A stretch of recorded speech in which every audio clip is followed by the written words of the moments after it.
This week you are going to explore at least one theory that applies to your coursework texts in more detail.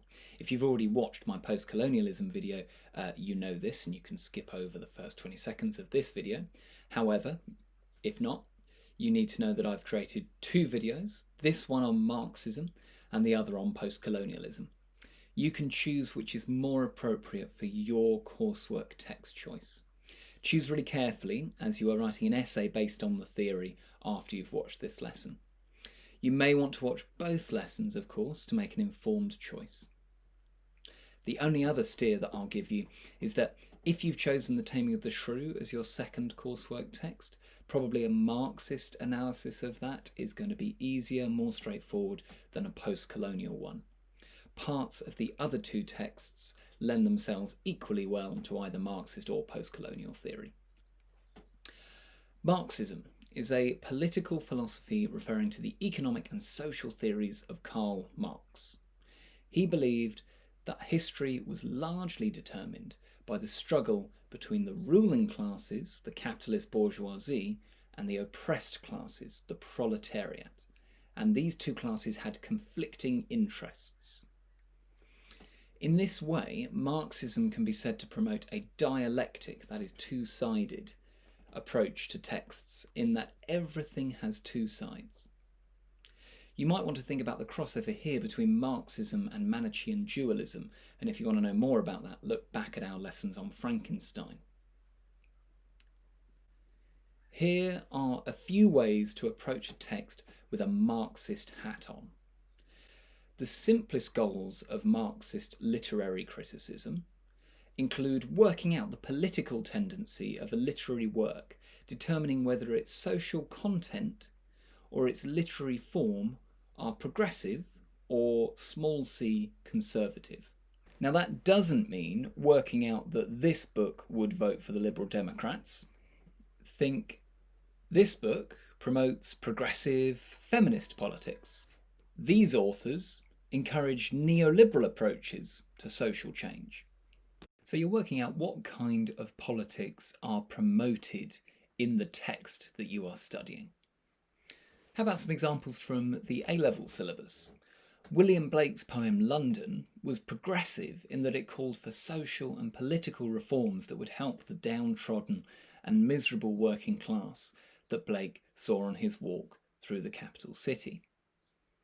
On the other hand, many of Wordsworth's later poems, those he wrote in old age, are considered very small c conservative. He looked for solace in nature in his old age and felt very disappointed by the progressive social movements that he'd once advocated for, such as the French Revolution. Marxist criticism also views literary works as reflections of the social conditions in which they were produced.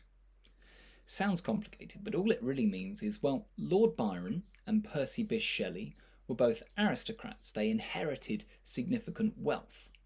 A Marxist would suggest that their motivations for calling in their poetry for social change would be very different to John Keats's or William Blake's. Even though all of the Romantic poets called for social revolution at one time or another and in some form or another, their backgrounds mean that, to a Marxist critic, we must interpret their intentions differently. Thirdly, Marxist criticism also includes analysis of the class constructs demonstrated or depicted in the literature. Take The Great Gatsby, for example. In this novel, the protagonist is a self-made man who embraced the American dream and, through mostly illegal means, made his millions.